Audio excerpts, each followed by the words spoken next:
स्वागत है आप सभी का आपके अपने YouTube चैनल मैत्री इंस्टीट्यूट में, जहां पर आज हम आपके लिए लेकर आए हैं विलोम शब्द के MCQ अर्थात मल्टीपल चॉइस क्वेश्चंस, जहां हम आपके साथ मिलकर इन सभी प्रश्नों के उत्तर ढूंढेंगे और साथ ही साथ आपको समझाने का प्रयास करेंगे कि किस शब्द का क्या अर्थ होता है और कौन सा शब्द किस शब्द का उत्तर होगा या नहीं होगा, और होगा तो क्यों होगा और नहीं होगा तो क्यों नहीं होगा।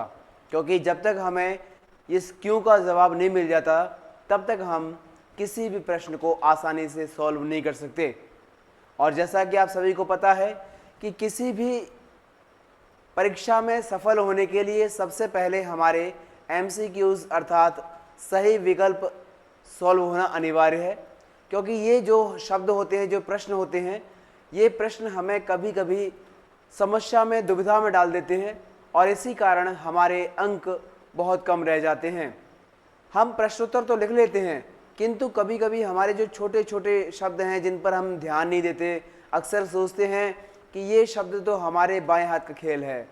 विलोम, पर्यायवाची, तत्सम, तद्भव, इन शब्दों को तो बच्चे ये समझते हैं कि ये हमने बरसों से पढ़ते आ रहे हैं, बचपन से पढ़ते आ रहे हैं, तो इनको हमेशा सरलता से ले जाते हैं। लेकिन किंतु कभी कभी क्या होता है बच्चों कि हमारी इसी सरलता से समझने के कारण हमारे जो प्रश्न हैं हमसे गलत हो जाते हैं और इस गलती के चक्कर में हम अपने अंक कम करवा लेते हैं पर्यवेक्षक के द्वारा। तो चलिए, हम सभी तैयार हैं और हमारी वीडियो भी तैयार है, हमारी PDF भी तैयार है और हम भी तैयार हैं पूर्ण एनर्जी के साथ। तो हम चाहते हैं कि आप सभी भी पूर्ण एनर्जी के साथ हमारे साथ जुड़ें। आपका मन, मस्तिष्क, दिमाग, शरीर, आँखें और आपकी इंद्रियां सब एक ही जगह केंद्रित हो जाएं, जिसके कारण हम आपको समझा पाएँ और आप हमारी बातों को अच्छे से समझ पाएँ। तो बिना देर किए हम आगे बढ़ते हैं। जैसा कि आप सबको दिख रहा होगा, प्रश्नोत्तरी लिखा हुआ है विलोम शब्द, और प्रश्नोत्तरी मतलब होता है प्रश्न के उत्तर अर्थात MCQs अर्थात सही विकल्प। तो हम पढ़ने वाले हैं, हम पढ़ाने वाले हैं और आप पढ़ने वाले हैं। ध्यान पूर्वक सुनेंगे, बिना समय को व्यतीत किए, बिना समय गवाए हम प्रारंभ करते हैं आज की कक्षा। सभी लोग तैयार हैं? चलिए, सब हमारा जो है ध्यान से देखिए। प्रतिकूल शब्द का विलोम क्या होता है? प्रतिकूल शब्द मतलब क्या होता है बच्चों? प्रतिकूल मतलब होता है विपरीत, उल्टा, विरोधी, खिलाफ। तो ये शब्द होता है प्रतिकूल का मीनिंग। और प्रतिकूल का होना चाहिए अनुकूल होना चाहिए, क्योंकि समान तो प्रतिकूल का यानी उल्टा है, तो उल्टे के समान कैसे माना जाएगा विलोम। दूसरा हमारा प्रतिदर्श लिखा है। प्रतिदर्श माने होता है एक समान दिखाई देना, और अनुसार लिखा है यानी उसी के जैसा। तो जब हम विलोम सीख रहे हैं तो विलोम में ना तो उसके समान देख सकते हैं, ना उसके जैसा देख सकते हैं, ना उसके समान देख सकते हैं। तो हमें क्या देखना होता है? उसका उल्टा देखना होता है। तो बच्चों, प्रतिकूल का उल्टा अनुकूल होगा। क्या होगा? प्रतिकूल का उल्टा अनुकूल होगा, और अनुकूल ही हमारा सही उत्तर होगा। ध्यान पूर्वक देखिएगा, आपको मैं सभी शब्दों का अर्थ बताता जाऊंगा और बताते जाऊंगा इसका सवाल का जवाब। अब आप देख सकते हैं सृष्टि शब्द लिखा हुआ है और हमसे पूछा गया है सृष्टि का विलोम क्या होता है बच्चों। तो मैंने आपके लिए कुछ शब्द बनाए हैं: विसृष्टि, व्यष्टि, प्रलय और समष्टि। लेकिन आप जानते हो कि उल्टा जब शब्द देखा जाता है तो बच्चों, जो समान शब्द दिख रहे होते हैं उन समान शब्दों से अलग हटके उसका उत्तर होता है। सृष्टि मतलब होता है बेटा रचना करना, और रचना करने का उल्टा होता है समाप्त करना, और समाप्त करने के लिए बेटा होता है उत्तर प्रलय। प्रलय जब आती है, बाढ़ आती है, तूफान आता है, आंधी आती है, तो हर चीज नष्ट हो जाती है, और नष्ट होती है तो उसको हम प्रलय कहते हैं, समाप्त करना कहते हैं। तो आपको समझ में आ गया होगा। दूसरा शब्द लिखा है साहचर्य। साहचर्य का मतलब होता है साथ मिलकर काम करना। साहचर्य मतलब साथ मिलकर काम करना, और इसका विलोम होता है, अपोजिट होता है अलगाव अर्थात अलग अलग करना। या दूसरा ये भी कह सकते हैं कि साहचर्य का तात्पर्य जो होता है बच्चों, उसका मतलब होता है प्रेम, और अलगाव का मतलब होता है नफरत, घृणा और द्वेष। आप इनमें देख सकते हो वैमनस्य का मतलब होता है साथ मिलकर रहना। विनियोग का मतलब होता है मुद्रा का संचार करना। और असहयोग का मतलब होता है बिना किसी सहयोग के। तो हमें क्या करना है, प्रेम का विलोम अपोजिट जो होता है वो नफरत होता है, और नफरत के लिए हम लगाते हैं अलगाव शब्द का सही अर्थ। तो हमारा सही उत्तर क्या होगा बेटा, हमारे सही उत्तर होगा अलगाव अर्थात दूर रहना। ठीक है, अगला जो प्रश्न दिख रहा है आपको, प्रश्न का नाम है विराट शब्द का विलोम क्या होता है। तो बेटा विराट मतलब होता है बहुत बड़ा। आपने देखा हो हनुमान जी ने कई बार अपना विराट रूप दिखाया था टीवी सीरियल्स में, और एक बार तो भगवान कृष्ण ने 2 बार भगवान कृष्ण ने भी अपना विराट रूप दिखाया था। और विराट रूप दिखाया था एक बार तो कौरवों की सभा में, और दूसरा विराट रूप दिखाया था महाभारत के युद्ध में, जब अर्जुन डर गया था अपने भाइयों को, अपने पूर्वजों को, अपने परिवार के सदस्यों को दुश्मन के रूप में देखकर। तब भगवान ने विराट रूप दिखाकर कहा था कि तुम इनको नहीं मारोगे बल्कि मैं ही मारूंगा, बस तुम्हें तो अपना काम करना है, कर्म करना है। तो विराट मतलब होता है बहुत बड़ा आकार, और विराट का छोटा शब्द होता है छोटापन, जो हमारा सही उत्तर होगा। क्योंकि यहाँ पर बृहद माने भी बड़ा होता है, विराट माने बड़ा होता है, बृहत माने भी बड़ा होता है, और क्षुद्र माने सूक्ष्म होता है। तो बड़ा का छोटा हो सकता है, सूक्ष्म नहीं हो सकता, इसलिए इसका सही उत्तर होगा छोटापन। ठीक है, अगला जो प्रश्न दिख रहा है आपके पास, स्पर्श शब्द का विलोम क्या होगा, या स्पर्श विलोम का विलोम शब्द क्या होगा। यानी शब्द मैं पहले कभी कभी पहले बोल देता हूँ, किंतु मीनिंग वही है जो मैं बोलना चाहता हूँ। स्पर्श मतलब तो होता है छूना, टच करना, है ना। अब स्पर्श का विलोम क्या होगा, स्पर्श 3 तरीका लिखा है उसमें। स्पर्श का विलोम अस्पर्श, अस्पर्श, अस्पर्श, क्योंकि स्पर्श तो स्पर्श हो नहीं सकता। तो इसमें देखिए लास्ट में प्रश्न लिखा है, और प्रश्न जो सब मिलता जुलता जो मिल जाए वही इसका उत्तर होगा। यानी कि देखो इसमें श अलग है, इसमें श अलग है, इसमें श अलग है, यही इसका मिलता जुलता शब्द है, और यही हमारा उत्तर होगा। चलिए इसमें देखो विलोम की दृष्टि से एक शब्द युग्म अशुद्ध है। मतलब यहाँ पर हमें 4 शब्द दिख रहे हैं, 4 शब्द में उल्टा मतलब विलोम शब्द के जोड़े बने हुए हैं, और हमें ये पता लगाना है कि ऐसा कौन सा जोड़ा है जो एक दूसरे का सही विलोम नहीं बता रहा। यहाँ देखते हैं आयात का निर्यात होता है। आयात मतलब होता है खरीदना, निर्यात मतलब होता है बेचना। दृश्य का अदृश्य दे रहा है, दृश्य मतलब देखना, अदृश्य मतलब दिखाई न देना। प्रत्यक्ष और परोक्ष दे रहा है, यानी आमने और सामने दे रहा है। तो हमारा उत्तर होगा आमिष और शामिश। आमिष माने आमने, और शामिश भी आमने। तो आमने और सामने जो दिया है इसका मतलब है ये समानार्थी है, ना कि विलोम। अगर इसका आमिष का अगर विलोम होता तो यह सामिश की जगह पर निरामिष लिखा होता। क्या लिखा होता, निरामिष लिखा होता, तो हमारा उत्तर सही माना जाता। अमर शब्द का विलोम क्या होता है बच्चों, अमर मतलब जो कभी मरता ना हो। अब अमर का विलोम देखेंगे तो मृतक लिखा है, तो मृतक का बच्चों जीवित होता है। क्या होता है, जीवित शब्द का मृतक होता है विलोम। तो ये तो अमर लिखा है, जीवित तो लिखा ही नहीं है। दूसरा लिखा है मृत्यु, तो मृत्यु बच्चों जन्म का होता है विलोम। हालांकि मीनिंग इन सब का एक ही है। ये 4 ऑप्शन जो लिखे हैं, चारों ऑप्शनों का शब्दार्थ अगर देखा जाए तो सेम टू सेम है, लेकिन इनके जो शब्द होते हैं, इनका जो अपन जिसको बोलते हैं, तो बोलने में जो शब्द ध्वनि होती है उसके हिसाब से भी हमें विलोम देखना होता है। जैसे मान लो सर्दी को सर्दी का गर्मी होता है, ठंडे का गर्म होता है, शीत का ग्रीष्म होता है, किंतु तीनों का मीनिंग एक ही है। सर्दी का सर्दी है, ठंडे का ठंडा है, और गर्मी का गर्म है। किंतु यहाँ देखना है मृतक का होता है विलोम जीवन, जीवन या जीवित। मृत्यु का होता है जीवन, मरण का होता है जन्म, लेकिन यहाँ पे लिखा है अमर, और अमर का शब्द का विलोम होगा मर्त्य। क्या होता है, अमर माने जो कभी नहीं मरता, और मर्त्य मतलब जो मर जाता है। समझ में आ गया होगा।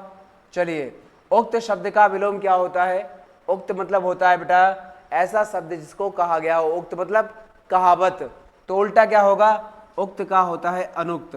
क्या होता है, अनुक्त। ये क्यों नहीं होगा ये समझ लेते हैं। उक्त मतलब अच्छा होता है, उपयुक्त मतलब अच्छा होता है, उपयुक्त माने ऊपर लिखा होता है, और अनुपयुक्त इसका विलोम है। जो उपयुक्त लिखा है इसका विलोम होगा अनुपयुक्त। तो ये तो हमारे वैसे भी नहीं है, तो हमारा सही उत्तर क्या है? अनुक्त सही उत्तर है। क्योंकि हम जब किसी शब्द का विलोम नहीं आता हमको, तब हम उसके सामने या तो अ लगा देते हैं या अन लगा देते हैं। तो देखो उक्त में से अगर अन जोड़ दिया जाएगा तो अनुक्त हो जाता है, क्योंकि जो न की छोटी की मात्रा है वो न पर जुड़ जाती है, इसलिए ये अनुक्त हो गया इसका उत्तर। अब लिखा है अंतर्मुखी। अंतर्मुखी मतलब अंदर के मुख, अंदर मतलब अपने आप में अंदर खो जाना।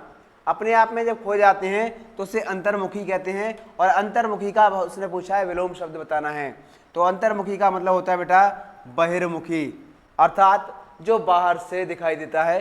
अंतर्मुखी मतलब जो अंदर दिखाई देता है, और बहिर्मुखी मतलब बाहर से दिखाई देता है। अब आपको लग रहा होगा ये क्यों नहीं आ रहा, इनमें भी तो मुखी लगा है, जगत मुखी लिखा है, चतुर्मुखी लिखा है।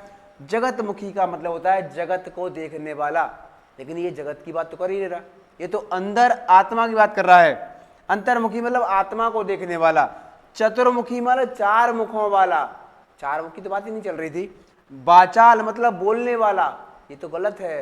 बाचाल का विलोम तो मूक होता है। क्या होता है? मूक। और चतुर्मुखी का मतलब होता है द्विमुखी या एकरमुखी। जगत मुखी का कोई विलोम नहीं होता, ठीक है, इसलिए सही उत्तर हमारा बहिर्मुखी।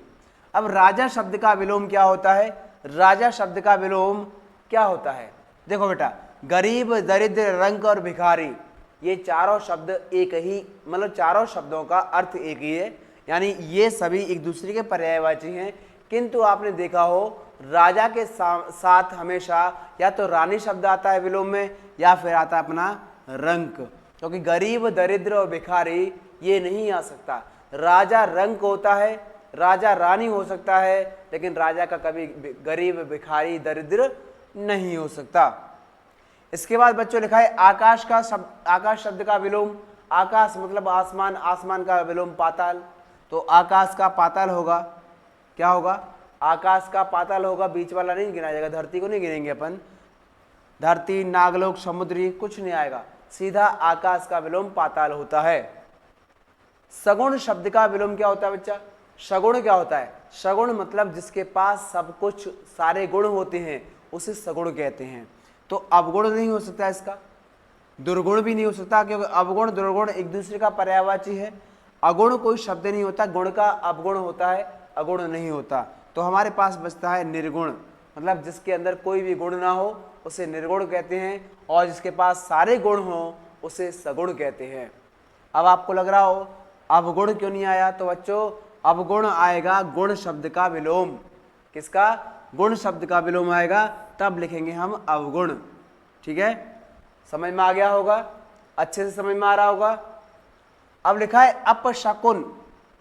अपशकुन मतलब जानते हो, जब हम किसी बाहरी अच्छे काम पर जा रहे होते हैं और किसी कारणवश कोई ऐसा व्यक्ति मिल जाता है जिसके कारण हमें लगता है कि हमारी यात्रा या हमारा कार्य खराब हो सकता है, उसे कहते हैं अपन अपशकुन। और अपशकुन का मतलब होता है विलोम शकुन, अर्थात बुरे कार्य का नतीजा बुरा होता है, उसका विलोम अच्छे कार्य का नतीजा अच्छा होता है। तो अपशकुन में से हम अप हटा देंगे तो क्या बचा? शकुन बचता है, और शकुन हमारा सही उत्तर होगा। समझ में आया? चलिए अगले प्रश्न की तरफ बढ़ते हैं। प्रश्न नंबर 14 लिखा है, जिसका नाम है आवेशित शब्द का विलोम क्या होना चाहिए?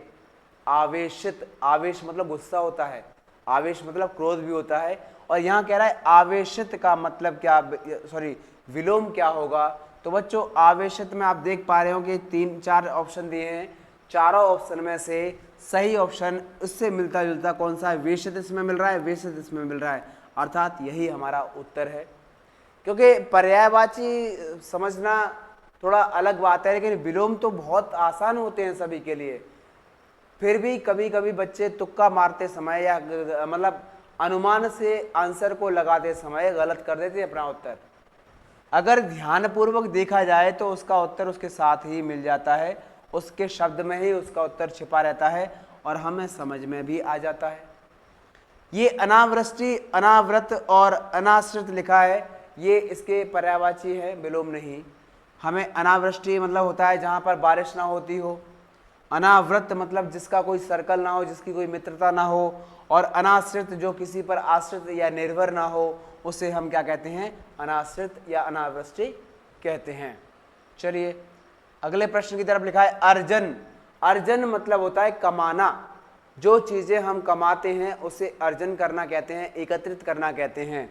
तो अर्जन का अर्जित पर्यायवाची होता है अमृत, शब्द ही नहीं मिलता इससे। अनर्थ मतलब गलत होता है, तो हमारा क्या होगा? अर्जन का विलोम होगा बच्चों व्ययन। यानी अर्जन माने कमाना और व्ययन माने खर्च करना। अगर मान लीजिए कि अर्जन में से इस न को हटा दिया जाए और व्ययन में से इस न को हटा दिया जाए, तो हमारे पास क्या बचता है? अर्ज और व्यय, मतलब कमाना और खर्च करना।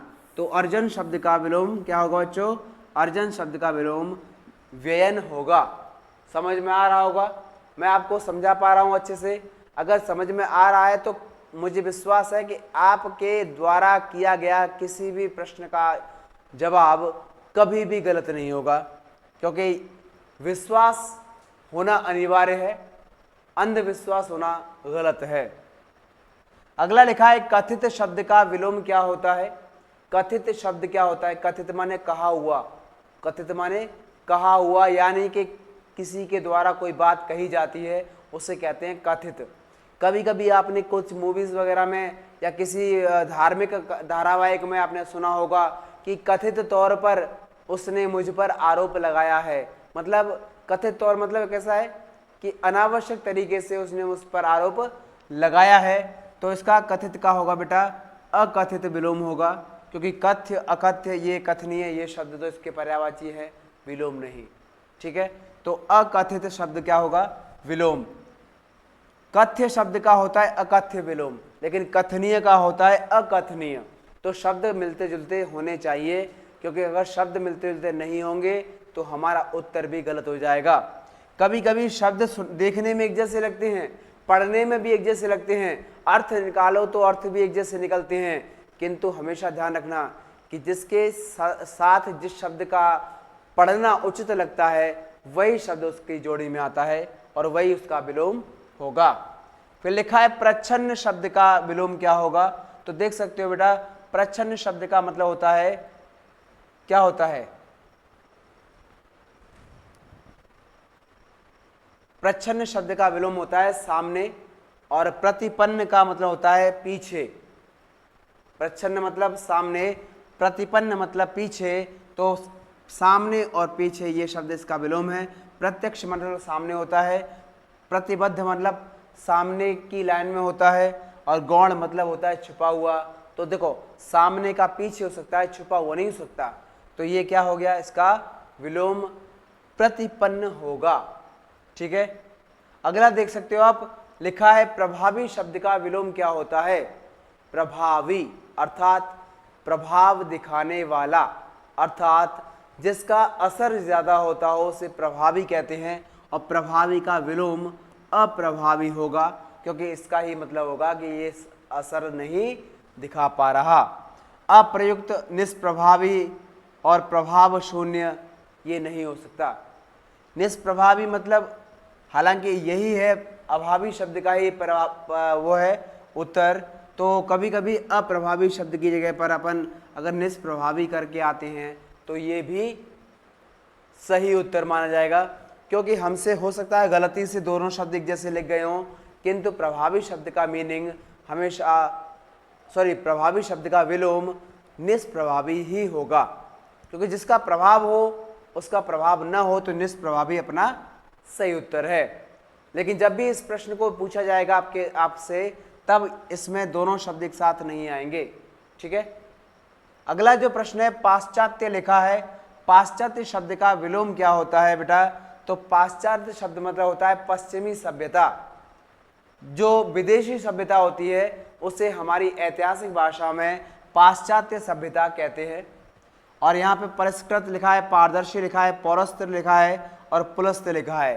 पुलस्त्य मतलब होता है बेटा प्राचीन सभ्यता। हमारी जो अपनी सभ्यता होती है, अपनी धार्मिक सभ्यता होती है, जो भारतीय सभ्यता होती है, उसे हम पुलस्त्य सभ्यता कहते हैं, और यह सभ्यता हमारी अपनी है, किसी और की नहीं। तो इसमें पाश्चात्य शब्द का विलोम पुलस्त शब्द होगा। ठीक है, या फिर आप ऐसे मत लगाना कि पाश्चात्य शब्द लिखा है तो पौरस्त्य शब्द लगा दें, क्योंकि आप ही ने तो कहा था कि शब्द मिलते जुलते होने चाहिए। अरे हर जगह शब्द मिलते जुलते थोड़ी होते हैं, कभी कभी शब्द का अर्थ भी देखना होता है। अब लिखा है इनमें से अश्लील शब्द का विलोम क्या होता है। अश्लील अर्थात बुरे विचार, बुरा प्रचार, बुरे दृश्य। तो अश्लील का विलोम श्लील होता है, क्योंकि दुश्लील, विश्लील और कुश्लील ये अश्लील शब्द के पर्यायवाची शब्द हैं, और सही शब्द होगा श्लील अर्थात संतुष्ट शब्द। क्या होगा? संतुष्ट शब्द होगा अश्लील का विलोम। ठीक है, अगला जो शब्द है अपने पास, मूक शब्द का विलोम क्या होगा। मूक मतलब होता है गूंगा। क्या होता है बच्चों? मूक मतलब होता है गूंगा। तो मूक का विलोम क्या होना चाहिए?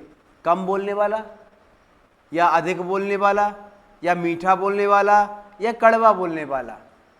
तो हमारा होगा मूक मतलब जो बिल्कुल नहीं बोलता हो, तो उसका विलोम होगा अधिक बोलने वाला, क्योंकि हमेशा मूक का विलोम वाचाल होता है, अल्पभाषी का बहुभाषी होता है, मृदुभाषी का कटुभाषी होता है। तो ये शब्द इस तरीके से इसके विलोम में आते हैं। अब अपने पास लिखा है नूतन शब्द का विलोम क्या होता है। नूतन मतलब होता है बेटा नया, नवीन। तो नवीन का विलोम प्राचीन, तो नूतन का पुरातन होगा। क्या होगा बच्चों? पुरातन होगा, क्योंकि नवीन का प्राचीन होता है, और प्राचीन का अर्वाचीन होता है, और वर्तमान होता है।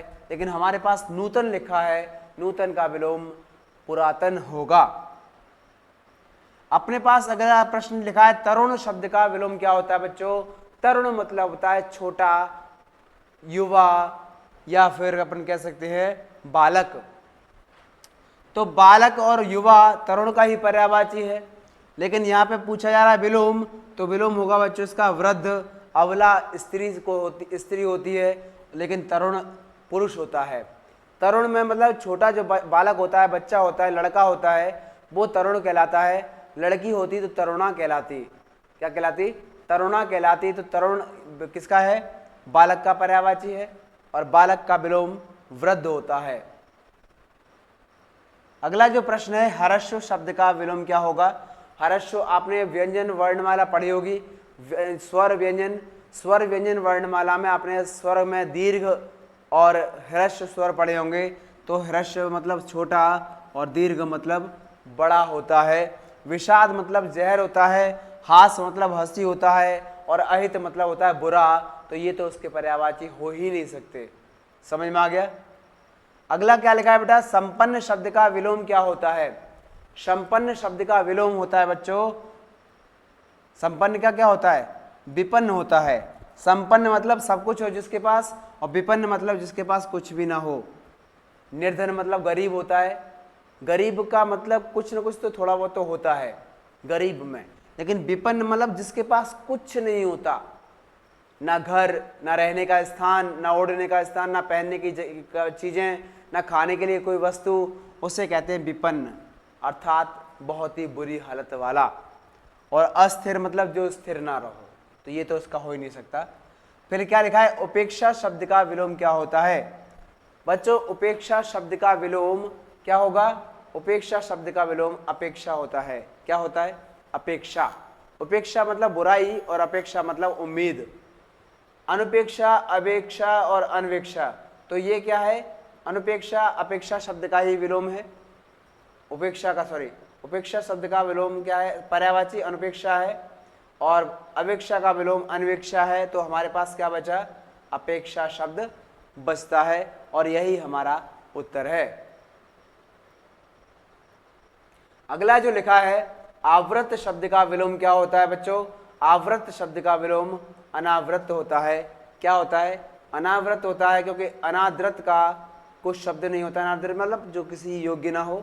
आवरण का मतलब चारों ओर की जो चक्र हो, और अनाशक्त मतलब बच्चों क्या होता है? अनाशक्त का मतलब होता है जो किसी चीज की ओर आकर्षित नहीं होता। उसे हम अनासक्त कहते हैं। उपचय शब्द का विलोम क्या होता है? उपचय शब्द यानी कि जो पच जाता है उस शब्द का विलोम क्या होगा? तो अपना उत्तर होगा अपच। क्या होगा? अपचय। क्योंकि रोपण माने लगाना होता है, अवनत माने गिरना होता है, और अनुर्वर मतलब होता है जिसका कोई उपयोग ना हो। लेकिन यहाँ पर तो उपचय और अपचय की बात चल रही है, तो उपचय शब्द का विलोम अपचय होता है। अगला शब्द है जागृत शब्द का विलोम क्या होता है?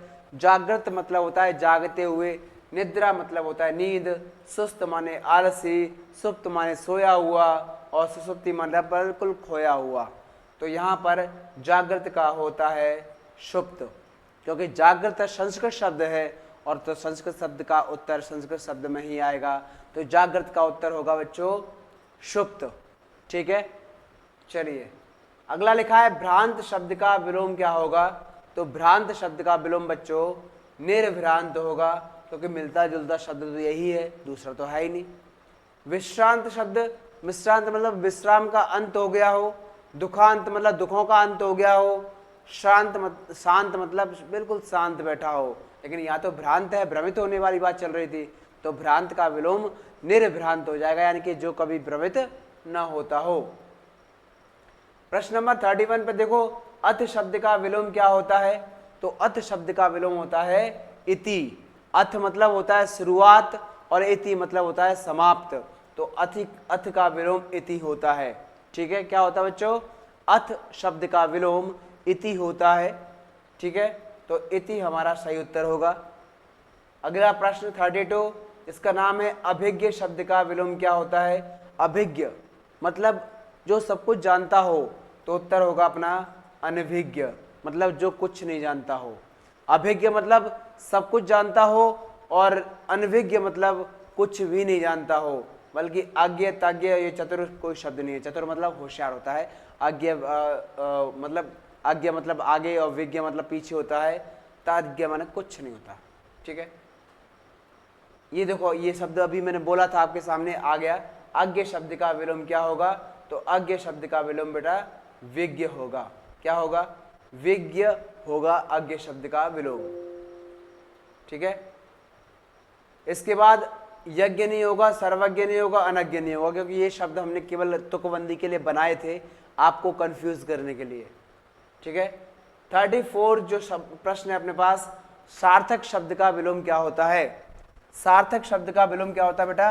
सार्थक शब्द का विलोम होता है निरर्थक, क्योंकि आपने अगर पढ़ा हो तो शब्द आते हैं, शब्द कितने प्रकार के होते हैं, तो उत्तर आता है सार्थक शब्द और निरर्थक शब्द। ये एकर्थक, सर्वत्र, परमार्थक कुछ नहीं होता, ये शब्द वैसे ही है। सही उत्तर अपना सार्थक का निरर्थक होता है। ठीक है, और यहाँ तक अपन समझ लिए हैं, पढ़ लिए हैं अच्छे से, तो उम्मीद करता हूँ आगे भी आप यूं ही पढ़ते रहेंगे और अपनी शिक्षा का प्रसार करते रहेंगे। साथ ही साथ अपने जो अज्ञान रूपी अंधकार हमारे दिमाग में जो पड़ा हुआ है, उस अज्ञान रूपी अंधकार को दूर करके ज्ञान रूपी प्रकाश की किरण फैलाएंगे, ताकि हम किसी के सामने कमज़ोर साबित ना हो और हम भी अज्ञानी ना लगें, हम भी विद्वानों की तरह देखें।